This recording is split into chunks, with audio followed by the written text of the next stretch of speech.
అమ్మ కొట్టిందా? అమ్మ కొట్టిందా? ఆల్ఫాబెట్స్ ఎందుకు వచ్చినాయి మధ్యలో?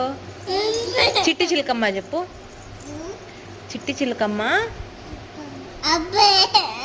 నువ్వు అబ్బొచ్చిందా నీకు? చిట్టి చిలకమ్మ కింద పన్నావా? చిట్టి చిలకమ్మ చెప్పమన్నానని అబ్బొచ్చింది కదా.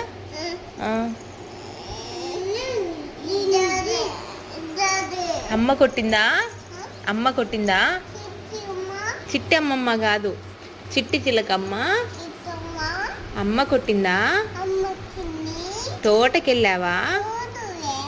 పండు తెచ్చావా? గుట్లో పెట్టావా? గుటుకు కనిమింగావా? గుటుకు కనిమింగావా? ఎట్లా మింగింది పండు?